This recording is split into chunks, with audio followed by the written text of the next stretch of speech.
Welcome to Social Dilemma Season 3 at nagbabalik ang ating defending winner na si Jensen. Na so far, nakapag-uwi na ng 600 pesos. Papakilala ko na ang 5 bagong players na handang kunin ang iyong trono dahil 2 episodes ka ng defending champion.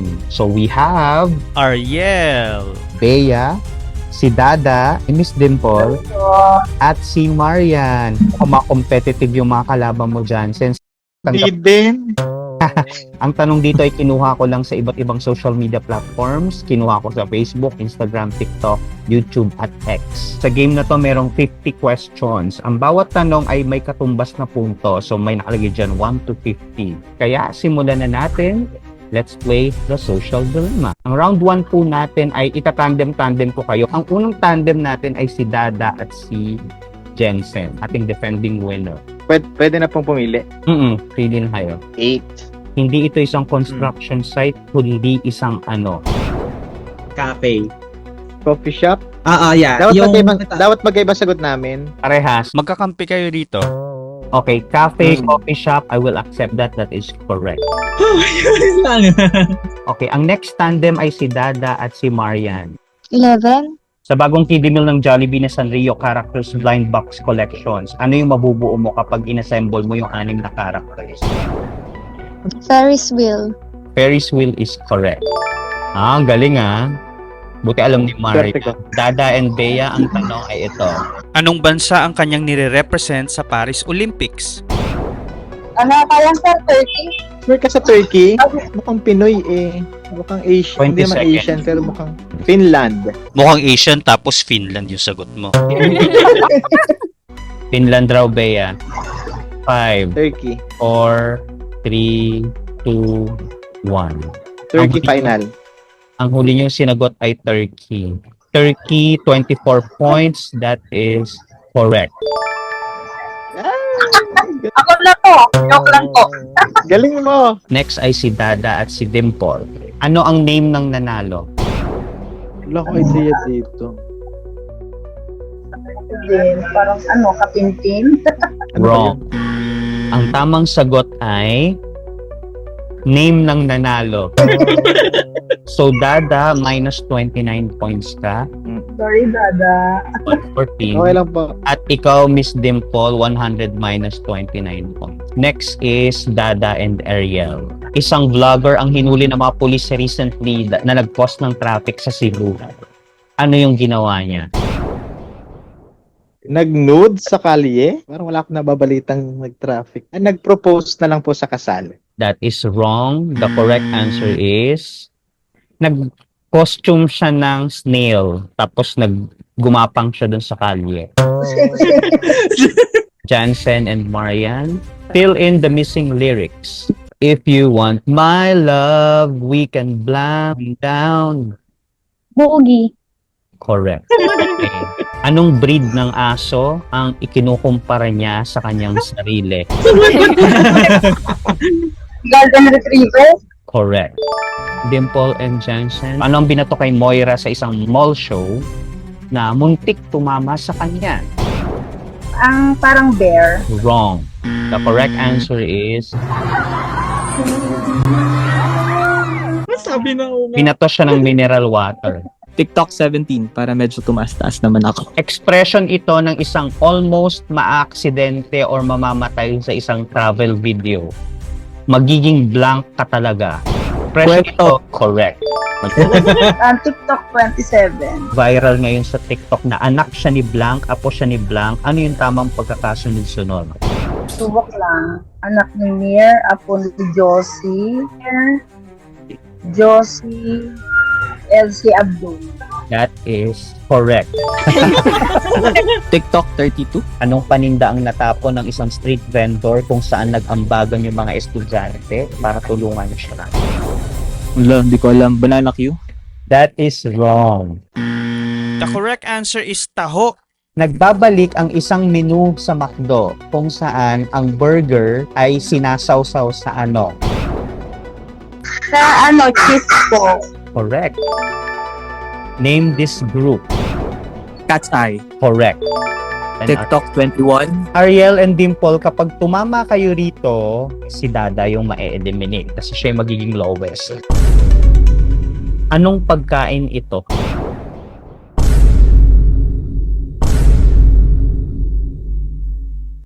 Tampurado. Ang swerte naman nila. Correct. Yan ay champurado. At sa pagtatapos ng round, Dada, ikaw na ako ng pinakamababang score. You are eliminated. Round 2. Pwede ka lang mag-pass kapag nakasagot ka na ng at least one correct answer. Let's play the social dilemma. Marian, ang tanong, hindi siya familiar sa ahensya ng government na ito. Wala ako matagot. Kung ano yung sinabi niya dyan. PhilHealth eh. Comelec. That is correct. Play. Sa isang viral na video, ano raw siya na halata? Kainan. Englishera. Play. Kung ang basa sa red ay real, ano ang basa sa green? Pake. Twitter for yung next question. Kaso Ariel, pag nag-go ka, eto may flop zone dito ha. Kapag nagkamali ka dito, mangangalahati yung score mo. Kapag tumama ka, ito times 2 natin. So magiging 222 yan. Pass. Okay, pinasa niya. So mapupunta kay Dimple yung tanong. Sinong former PBB housemate ang laging hinahanap online? Normally, ang tanong ng bayan ay, nasaan si Blanc? Sa dulo na bigla ako nakalimutan ko. Yung babae, nakalimutan ko tuloy. Ano ang pangalan nun? Ayan, nagka-memory back tuloy ako. Wait lang. Uy, anong wait lang? May timer. Edi si Fiang. Fill in this missing TikTok line. Very blank, very cutesy, very mindful. It's demure. Bakit nagalit si ate sa katabi niyang mama sa jeep? Alex si kuya kasi sa mabahong utot ni ate. Ano ang title ng pelikulang ito? Flow po. Flow.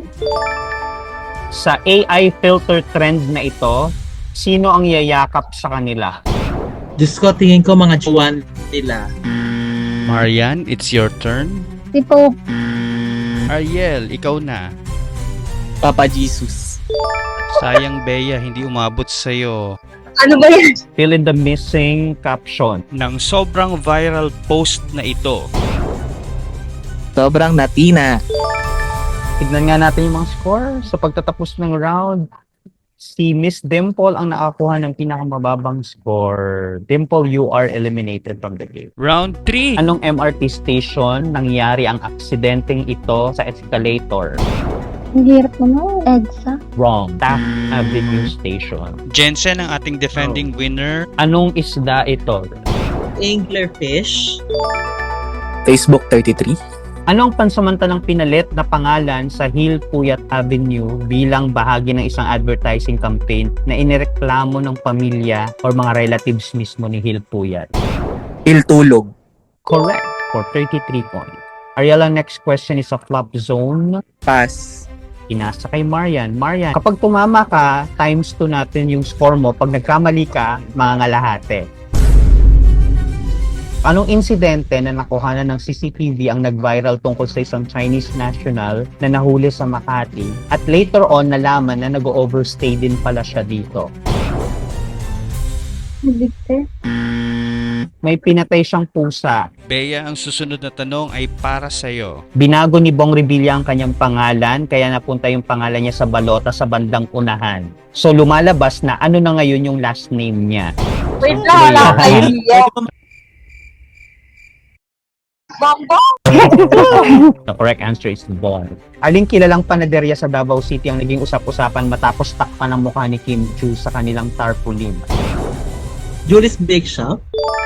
Ariel, it's your turn at napunta ka sa Cloud Chaser. Pagpupustahan nila ay kung mahuhulaan mo ba ng tama. Kamakailan, isinama sa investigasyon ng ICC si dating Pangulong Rodrigo Duterte at dinala sa Netherlands. Ang tanong, ano ang ibig sabihin ng ICC? Jansen, sa tingin mo, alam to ni Ariel o hindi? Yes, alam niya yan. Marian, sa tingin mo, alam to ni Ariel o hindi? Oo, masasagot po niya. Ang sagot naman ni Bea ay hindi mahuhulaan ni Ariel. Sa game ng Survivor, gusto kong imali para lahat sila bumaba. Kaso mo, minus ka rin. Abot pa rin naman. Pero hindi, mabait tayo today. International Criminal Court. Correct. Okay, pass. At ang huling tanong, Jensen, ay flop zone. Kapag nagkamali ka, mga malahate. Name this PBB celebrity collab housemate. Si AZ. Bea, you are eliminated from the game. Round 4, times 2 na lahat ng tamang sagot. Okay, so ang unang maglalaro ay si Marian. Marian, Ito po yung labanog. Wait lang po. bumibili ng Facebook 44. Yung for you sis na 20 per kilo ay ano? Yote. That is correct. Play po. Ano yung subtitle ng latest Final Destination movie? The last episode.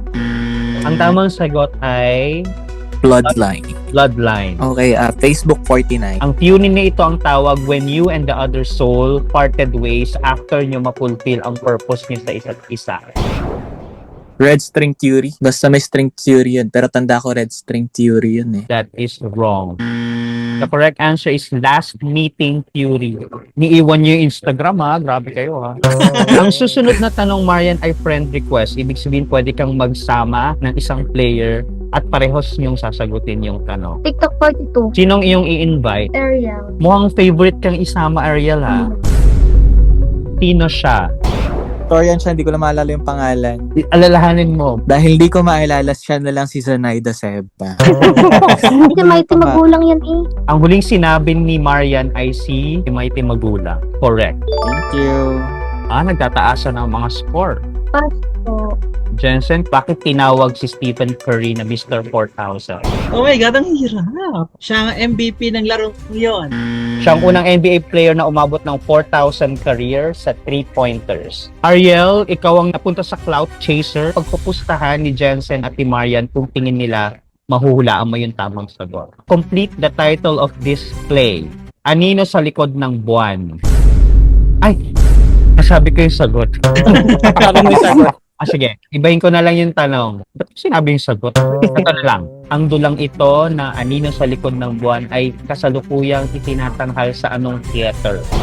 Jensen, tingin mo mahuhulaan to ni Ariel o hindi? Hindi. Hindi na masasagot.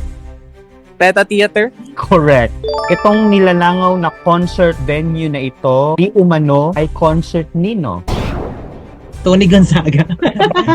That is wrong. So, minus 40 points ka, Jensen. J-Lo. At ang huling question natin ay napunta kay Marian. Pag nagkamali ka, mga kalahati ang score mo. Pero pag tumama ka, ito times 2 natin. Anong iniindang karamdaman ni Sam Milby na pinost pa niya ang result sa kanyang Instagram account? UTI po. That is wrong. Type 2 diabetes. Marian, ikaw na ako ng pinakamababang score. You are eliminated. Congratulations, final 2 times 3 na lahat ng tamang sagot. Anong sikat na online game ang nakukumpara sa controversial na bagong online game na Pal World dahil sa sinasabing similarities nilang dalawa? Pooh. The correct answer is Pokemon. Okay. Hindi ko alam. Kala ko nga sasabihin mo, Pokemon.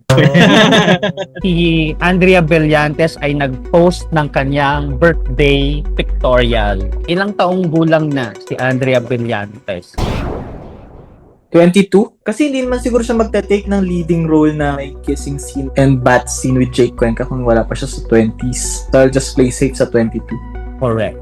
That is. Play Instagram 43. Sino siya?